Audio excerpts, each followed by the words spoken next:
Dear students, flag wind problems के section में हम लोग इस वीडियो में ये क्वेश्चन लेने जा रहे हैं। तो चलिए इस क्वेश्चन को समझ लेते हैं। When you stand still holding a flag, the flag flutters in the north, and when you run at 8 metre पर second due east, the flag flutters in the direction 37 degree north of west. Find the wind velocity. एक बार आप video को pause करके खुद से try कर लीजिए क्वेश्चन को। उसके बाद में आप मेरे सॉल्यूशन से लर्न कीजिए। तो चलिए इसका सॉल्यूशन देखते हैं। देखिए, जितना मैं हाईलाइट करूं सॉल्यूशन में, आप उसी को देखना, नहीं तो आपको कंफ्यूजन क्रिएट हो सकता है। तो देखो, इसमें सबसे पहली बात क्या कही गई है क्वेश्चन में। When you stand still holding a flag, the flag flutters in the north। इसका क्या मतलब हुआ? इसका मतलब ये है कि जब आप नहीं चल रहे हो तो फ्लैग नॉर्थ में फ्लटर कर रहा है। यानी कि विंड की जो वेलोसिटी है वो टुवर्ड्स द नॉर्थ रही होगी विद रिस्पेक्ट टू ग्राउंड, या फिर एटमॉस्फियर जो है वो टुवर्ड्स द नॉर्थ मूव कर रहा होगा विद रिस्पेक्ट टू ग्राउंड। तभी flag towards the north move करेगा आपके ना चलने पर।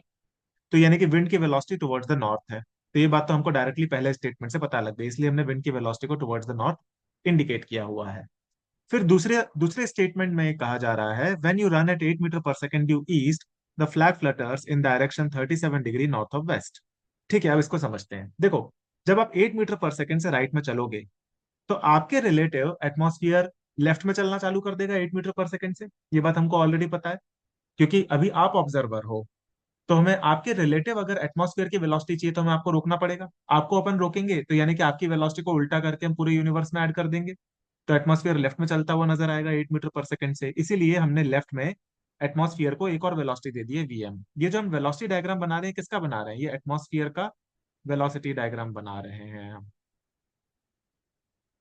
ठीक है, ये एटमॉस्फेयर का वेलोसिटी डायग्राम है, क्योंकि विंड क्या चीज होती है? विंड होता है मैन और एटमॉस्फेयर के बीच का रिलेटिव मोशन, उसी का फैंसी नेम विंड है।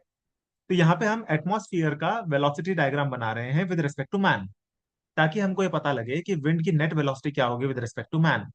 जो विंड की नेट वेलोसिटी होगी विद रिस्पेक्ट टू मैन, उसी डायरेक्शन में फ्लैग फ्लटर करेगा। ठीक है।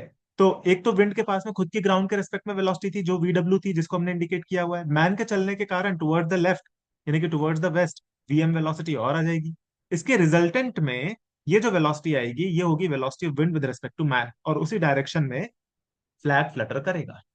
ठीक है, और ये हमको एंगल दिया हुआ है 37 डिग्री। तो यहाँ पे अब हम वेक्टर की नॉलेज लगा करके डायरेक्टली लिख सकते हैं कि tan 37 will be equal to v डब्ल्यू बाई वी एम। है कि नहीं? और वी एम हमको दिया हुआ है 8 मीटर पर सेकंड, tan 37 की वैल्यू होती है 3/4।